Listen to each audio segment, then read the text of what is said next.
తిరుమల లడ్డూ కల్తీ విషయం మీద ఒక హిందువునిగా మీ అభిప్రాయం ఏంటి? కల్తీ జరిగిందని అభిప్రాయపడుతున్నారా? అసలు మీ అభిప్రాయం ఏంటంటారు? 100% కల్తీ జరిగింది నాయన. నేతిలాగా నూనెలాగా నవనవలాడుతూ మాత్రం ఈనాటి లడ్డు లేదమ్మా. కాబట్టి ఖచ్చితంగా మనం లడ్డు కల్తీని ఒప్పుకొని తీరాలి.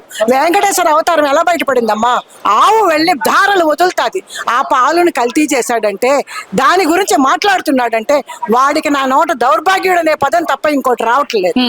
గత 5 ఏళ్ళు కూడా అసలు నెయ్యే వాడలేదు, అసలు పాల శాతమే లేదు, పామాయిల్లో కెమికల్స్ చూపించారు అని చెప్పి సిబిఐ సిట్ కమిటీలో వచ్చింది. అంటే ఇంత పవిత్రమైన ప్రసాదాన్ని అపవిత్రం చేయడం శుద్ధమైన దాంట్లో బొట్టు పడినా కల్తీ అమ్మ.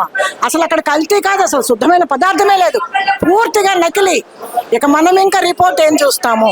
తిరుపతి దేవస్థానాన్ని ఎంత భ్రష్టు పట్టించారు. బోర్డు చైర్మన్ మారినప్పుడల్లా రేట్లు పెరగడం ఏంటండి? భగవానుడు అంత దూరం జరిగిపోతాడా?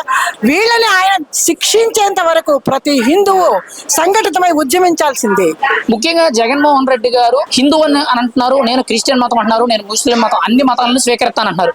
మరి అటువంటి వ్యక్తి హిందువుల మీద, హిందూ విగ్రహాల మీద ఇటువంటి అసాంఘిక కార్యక్రమాలు జరిగినప్పుడు వాటిని ఎందుకు ఖండించడం లేదు? ఎందుకు వాటిని సపోర్ట్ చేసుకుంటూ వస్తున్నారంట? తన మూలాలే తనకు తెలియదు, తన మూలాలే తనకు తెలియదు. క్రిస్టియన్ మిషన్స్ ఇచ్చిన ముద్దలు తిని ఉన్నవాడు కాబట్టి మన లడ్డు విలువ ఆయనకు తెలియలేదని మనం దుఃఖించుదాం. ఆయన దూషించేదానికంటే ముందుగా మనం దుఃఖించుదాం. ఇలాంటి మన పూర్వపు హిందువు ఈ విధంగా ప్రవర్తించడం మనం చేసిన పాపమో చెయ్యని పాపమో ఆయన ముందు నిలబడి నిలువు దోపిడి శిరాజాలు సమర్పించుకుంటాం. ఈయన ఏం మూల్యం చెల్లించుకుంటాడో మనం వేచి చూడడం తప్ప స్పందించడానికి ఏం లేదు ఆయన.